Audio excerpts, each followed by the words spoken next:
بسم الله الرحمن الرحيم. حكاية فتاة حكت لي عن لسانها إنها عاشت حياة صعبة، حياة كلها ألم، حياة كلها تعب، والسبب إنها رفضت العريس وما كانتش عايزة تتجوزه، وفجأة أهلها ضغطوا عليها وجوزوها، لكن مقابل إن هي مضغوط عليه دخلت، والزوج كان في الجيش وأمه كانت ست قاسية معدومة الضمير، بدلت حياتها كلها عذاب، فغيرتها من حالة لحالة، من فتاة متفائلة للحياة، نفسها تعيش، نفسها تعمل بيت، ونفسها تعمل أسرة، ونفسها تعمل حياة، لفتاة كل اللي عليها إنها تتحمل، تتضرب وتتحمل، تتهان وتتحمل، ما يصرفش عليها وتتحمل، وكل الضغوط دي من الحما، لأن جوزها كان في الجيش، وكل ما تاخد على دماغها أكتر وتسوق حياتها أكتر هي تزيد وتزوده كمان عليها.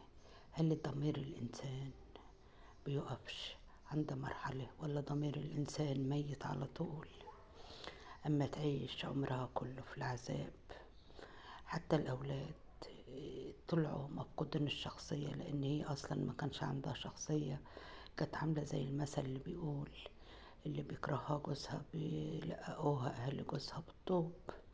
هما يا ريت ضربوها بالطوب بس، اللي ضربوها بكل ظلم، كلهم بلا رحمة.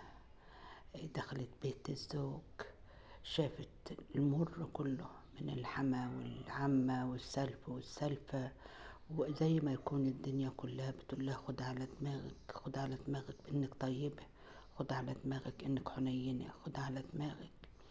اخدت على دماغها وعاشت.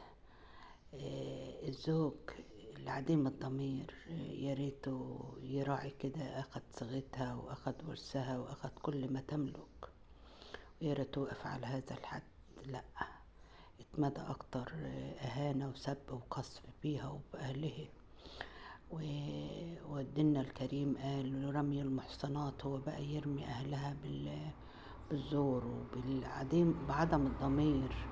سبحان الله إن الإنسان يكون ربنا عطوله كل ملكات، إن هو فعلا يحس ويفهم ويتعامل مع الناس بحسن نية، بالعكس هو كان بيتعامل معاها دايما بسوء النية، رغم إن ما كانش بيديها ولا بيقف جنبها ولا بيساعدها ولا بيعالجها ولا